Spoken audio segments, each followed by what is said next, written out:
Selamat hari Minggu, saudaraku. Bagaimana kabar? Saya berharap semuanya kita dalam keadaan sehat, dalam sukacita.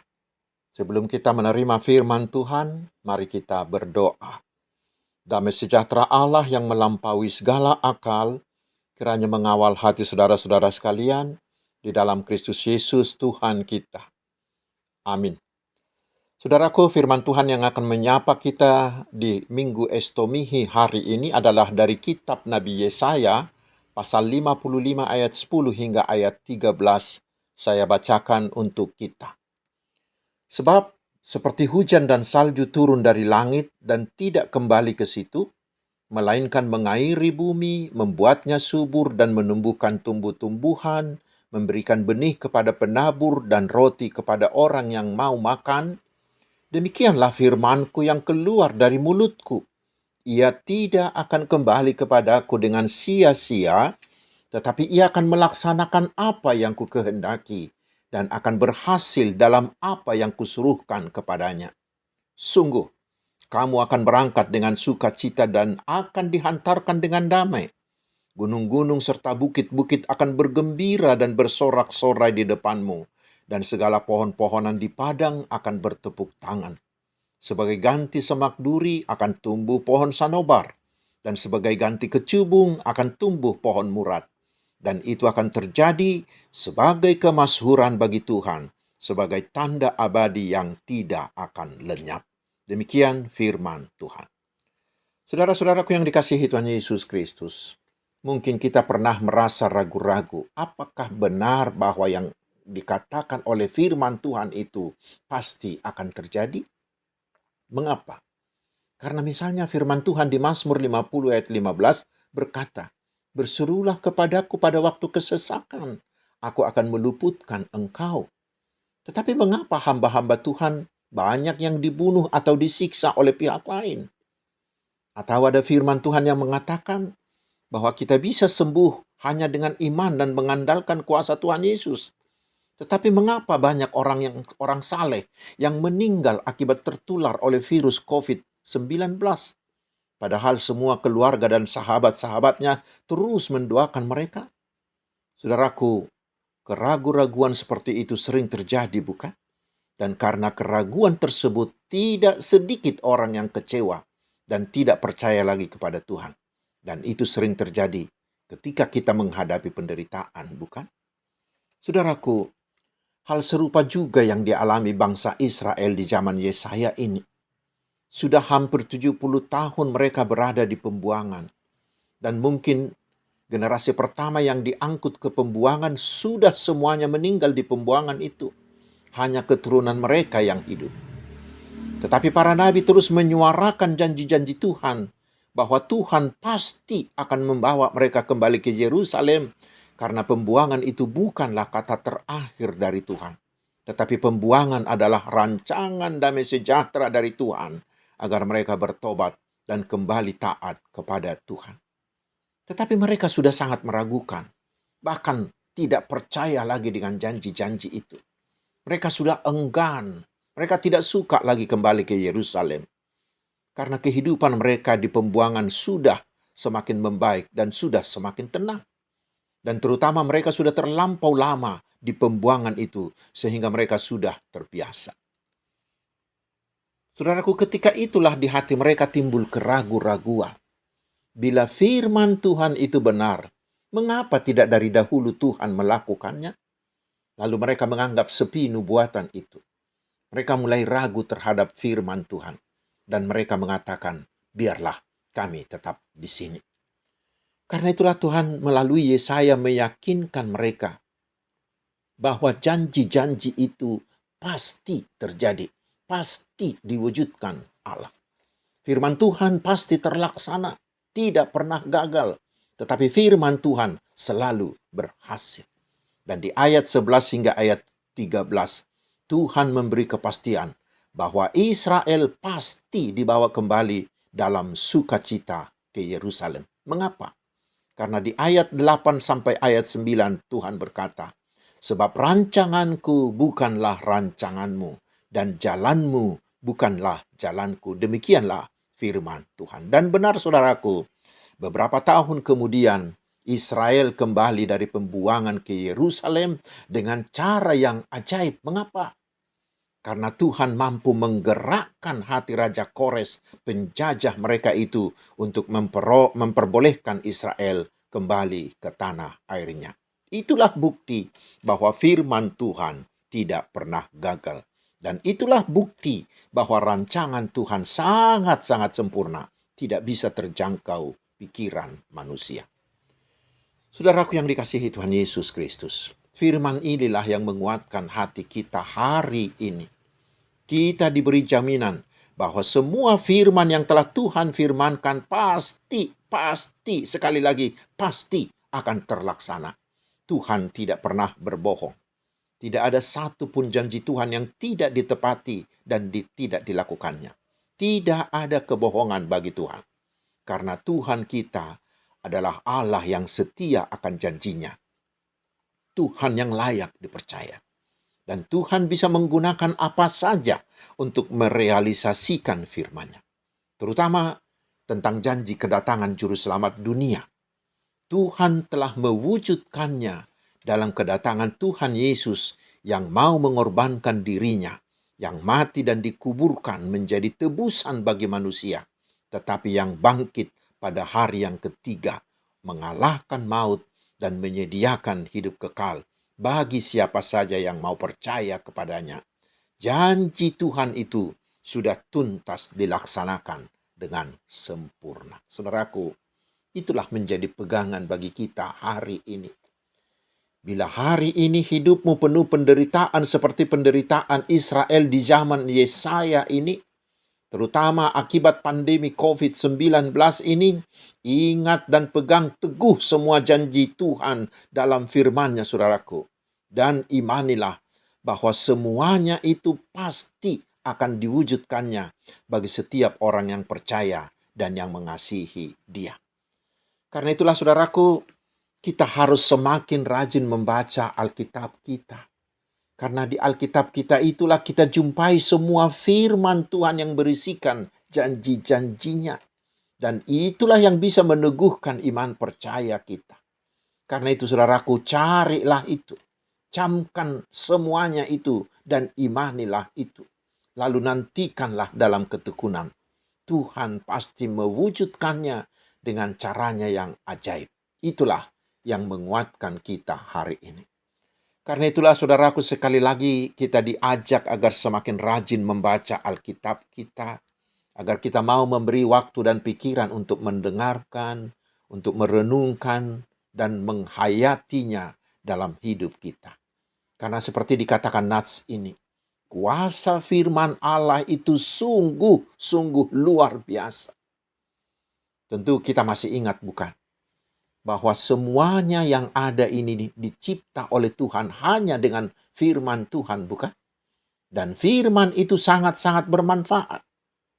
Mari kita coba dengarkan apa yang dikatakan firman Tuhan di 2 Timotius 3 ayat 16 hingga 17 tentang makna, manfaat firman Tuhan. Dikatakan, segala tulisan yang diilhamkan Allah memang bermanfaat untuk mengajar, untuk menyatakan kesalahan, untuk memperbaiki kelakuan, dan untuk mendidik orang dalam kebenaran. Dengan demikian, tiap-tiap manusia kepunyaan Allah diperlengkapi untuk setiap perbuatan baik. Dan nanti, saudaraku, mari coba membaca kitab Mazmur 119. Salah satunya di ayat 105 dikatakan, firman-Mu itu pelita bagi kakiku dan terang bagi jalanku. Oleh firman Tuhan, kita bisa menjadi tahu mana jalan yang benar sehingga kita tidak tersesat. Dan untuk anak-anak muda, mari kita baca Mazmur 119 ayat 9. Di situ dikatakan, dengan apakah seorang muda mempertahankan kelakuannya bersih? Dengan menjaganya sesuai dengan firman-Mu. Dan di Efesus 6 ayat 17 dikatakan, bahwa firman itulah pedang roh, alat yang sangat berguna mengalahkan segala godaan si iblis. Dan di Ibrani 4 ayat 12 dikatakan, bahwa firman Tuhan itu hidup dan kuat dan lebih tajam daripada pedang bermata dua mana pun.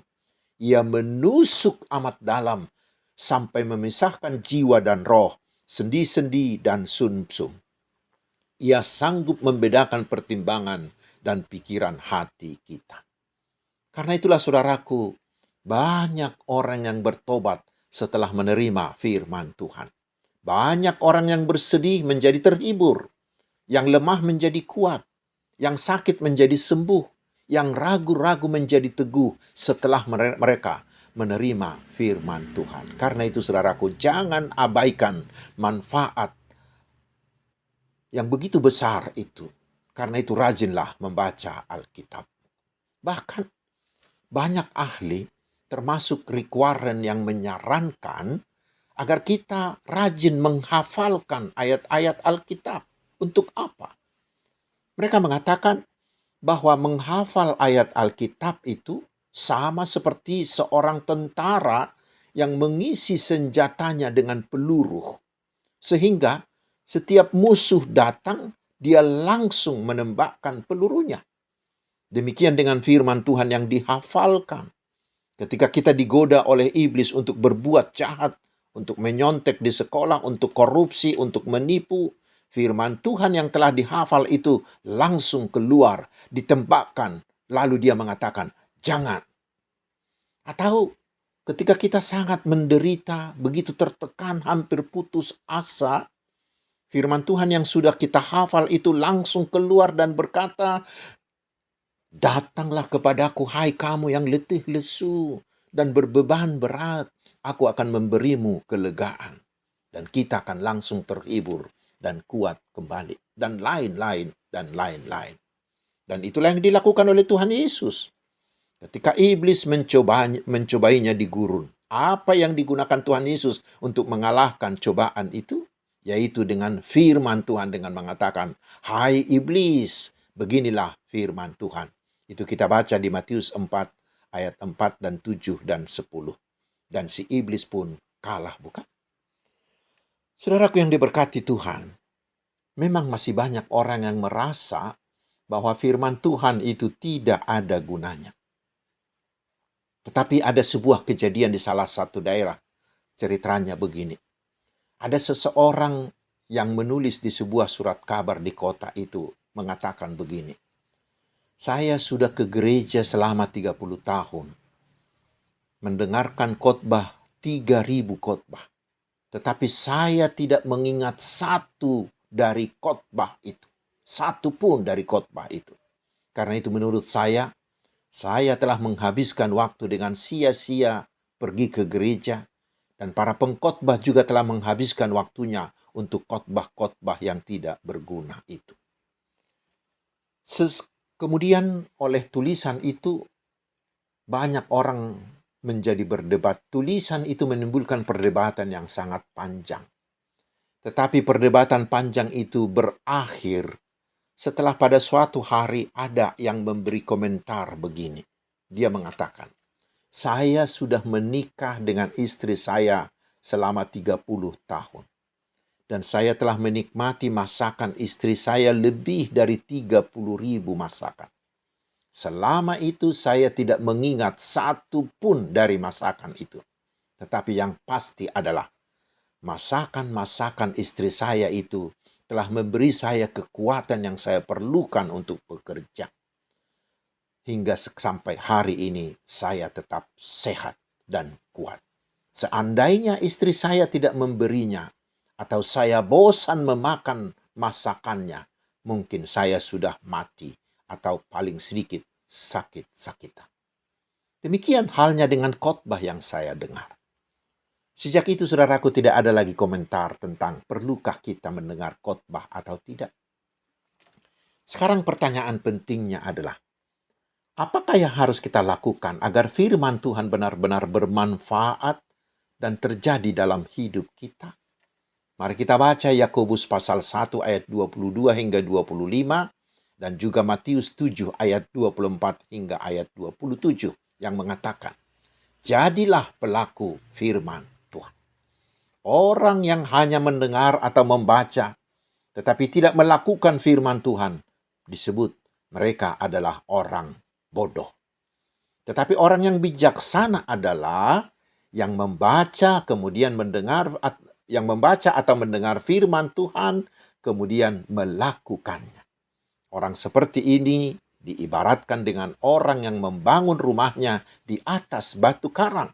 Sehingga walaupun badai menerjang, rumah itu tetap kokoh karena dibangun di atas batu karang yang kokoh. Itu artinya dengan melakukan firman Tuhan itulah iman dan hidup kita menjadi kokoh. Sehingga kita mampu menghadapi segala macam tantangan.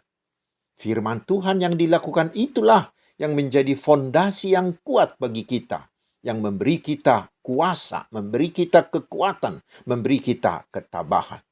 Karena itulah Yesus mengatakan, dan itulah kalimat yang sering kita dengarkan setiap kita mendengarkan epistel di hari Minggu yang mengatakan, yang berbahagia ialah orang yang mendengarkan firman Tuhan dan menjalankannya.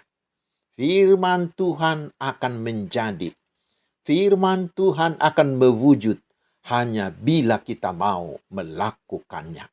Dan itulah yang akan mengubah hidup kita dan akan mengubah masyarakat kita.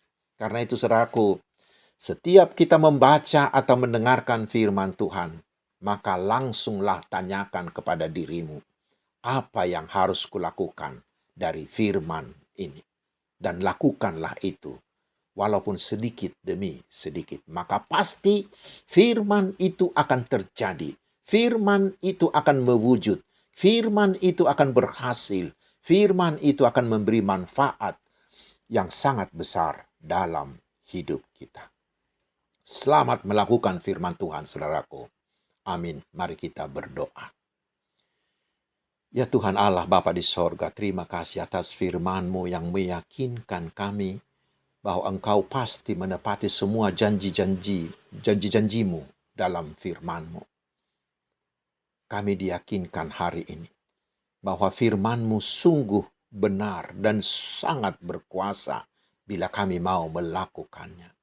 Karena itu kuatkanlah kami Tuhan, agar kami bukan hanya menjadi pendengar firman-Mu, tetapi kami mau menjadi pelaku yang melakukannya dalam hidup kami, sehingga firman-Mu itu terjadi bagi kami, dan kami menjadi kuat dan berbahagia olehnya. Ya Tuhan Bapa di sorga, berkatilah kami umat-Mu ini satu persatu dalam semua kehidupan kami, dalam pekerjaan, dalam usaha, dalam studi, dalam pelayanan, dalam keluarga kami. Kami percaya bahwa berkat-Mu akan Engkau limpahkan bagi kami masing-masing. Kami mohon sembuhkanlah mereka yang sakit. Hiburkanlah mereka yang berduka. Berilah kelegaan bagi mereka yang tertekan dan berbeban berat karena banyak masalah. Berilah pekerjaan bagi mereka yang mencari pekerjaan. Juga jodoh bagi mereka yang sedang mencari. Berilah kelahiran anak bagi keluarga yang sudah lama menantikannya.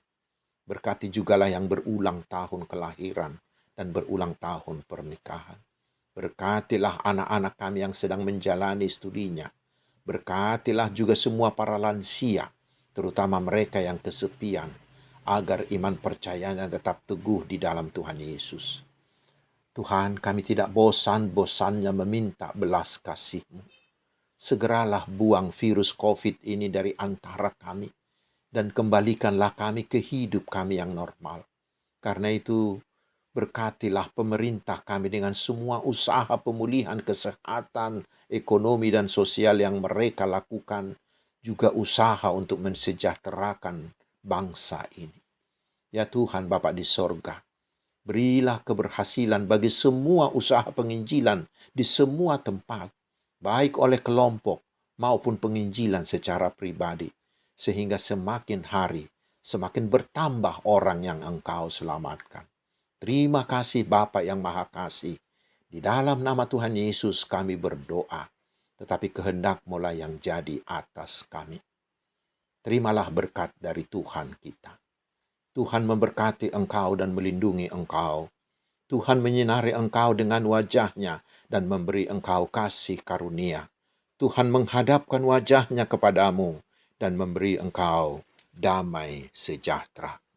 Amin. Selamat hari Minggu, saudaraku.